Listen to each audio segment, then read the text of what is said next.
Immigration કોર્ટ્સમાંથી મોટા પાયે છટણીઓ કર્યા બાદ હવે ટ્રમ્પ એડમિનિસ્ટ્રેશન જજેસની નવી ભરતી પણ કરી રહ્યું છે. જોકે હવે એવા જ જજોને અપોઇન્ટ કરવામાં આવી રહ્યા છે કે જેમને અસાયલમ આપવા કરતાં ડિપોર્ટેશનમાં વધારે રસ છે. ડિપાર્ટમેન્ટ ઓફ જસ્ટિસ હવે આ જજીસને ઇમિગ્રેશન નહીં પણ ડિપોર્ટેશન જજ તરીકે પણ સંબોધી રહ્યું છે. હાલમાં જ આવા 42 નવા જજીસને અપોઇન્ટ કરવામાં આવ્યા છે, જેમાં ઘણા તો ઇમિગ્રેશન એન્ફોર્સમેન્ટનું બેકગ્રાઉન્ડ પણ ધરાવે છે. મતલબ કે હવે અમેરિકામાં અસાયલમના કેસની સુનાવણી એવા જજીસ કરવાના છે કે જેઓ ખુદ એક સમયે ઇલીગલ ઇમિગ્રન્ટ્સને પકડવાનું કે તેમની સામે કેસ ચલાવવાનું કામ કરતા હતા. જસ્ટિસ ડિપાર્ટમેન્ટની એક્ઝિક્યુટિવ ઓફિસ ફોર ઇમિગ્રેશન રિવ્યુના જણાવ્યા અનુસાર નવા જજીસે બુધવારે શપથ ગ્રહણ કર્યા હતા અને તેઓ કેલિફોર્નિયા, ફ્લોરિડા, ન્યુયોર્ક, ન્યૂજર્સી અને ટેક્સાસમાં આવેલી કોર્ટ્સમાં ફરજ બજાવશે. આ તમામ સ્ટેટ્સમાં મોટી સંખ્યામાં ગુજરાતીઓ રહે છે અને ઘણાના અસાયલમના કેસ પણ ચાલી રહ્યા છે. ટ્રમ્પ એડમિનિસ્ટ્રેશન જે નવું હાયરિંગ કરી રહ્યું છે તેનો હેતુ હાર્ડલાઇન ડિપોર્ટેશન પોલિસીને લાગુ કરવાનો છે, તેમજ ડેમોક્રેટ્સ દ્વારા અપોઇન્ટ કરવામાં આવેલા જજીસને પણ મોટા પાયે રિપ્લેસ કરવામાં આવી રહ્યા છે. નવી ભરતી માટેના ધારાધોરણ અને ક્વોલિફિકેશનમાં પણ ખાસા ફેરફાર કરવામાં આવ્યા છે અને ઇમિગ્રેશન એન્ફોર્સમેન્ટ ઉપરાંત મિલિટરી બેકગ્રાઉન્ડ ધરાવતા કેન્ડિડેટ્સને પણ સિલેક્ટ કરવામાં આવી રહ્યા છે.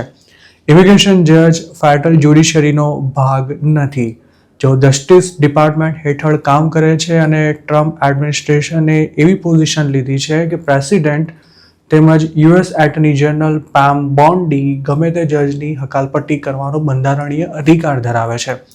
જસ્ટિસ ડિપાર્ટમેન્ટે ઓક્ટોબર 2025માં નવા ઇમિગ્રેશન જજીસની ભરતીની જાહેરાત કરી હતી, જેમાં 20 જજીસની ભરતી થઈ ચૂકી છે અને નવા 42 જજીસ પણ પોતાનો ચાર્જ સંભાળવા જઈ રહ્યા છે. ટ્રમ્પ સરકાર હવે ટેમ્પરરી જજીસની પણ મોટા પાયે ભરતી કરી રહ્યું છે અને તેમાં જેમનું મિલિટરી બેકગ્રાઉન્ડ છે તેમને 6 મહિનાના કોન્ટ્રાક્ટ પર હાયર કરવામાં આવી રહ્યા છે. ગયા વર્ષે જ સરકારે 100 જજીસની હકાલપટ્ટી કરી હતી, જેની સામે અત્યાર સુધી થયેલી ભરતીના જજોનો આંકડો ઓછો છે. ડોનાલ્ડ ટ્રમ્પે સત્તા સંભાળી ત્યારે અમેરિકામાં 700 જેટલા ઇમિગ્રેશન જજીસ કાર્યરત હતા, જેમાંથી 104ને સરકારે ઘર ભેગા કર્યા હતા, જ્યારે બીજા 100 જજીસે સામે ચાલીને જોબ છોડી હતી, રાજીનામું આપ્યું હતું કે પછી તેઓ રિટાયર્ડ થઈ ગયા હતા.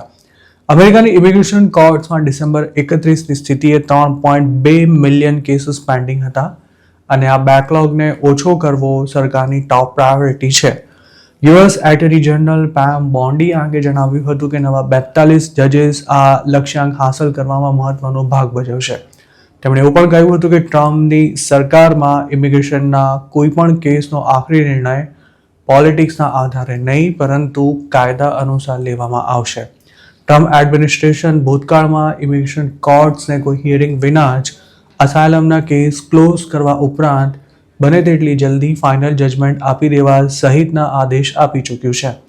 ટ્રમ્પે સત્તા સંભાળી ત્યારથી ઇમિગ્રેશન કોર્ટ્સમાંથી પેન્ડિંગ રહેલા કેસની સંખ્યામાં પણ 3.41 લાખ જેટલો ઘટાડો નોંધાયો છે.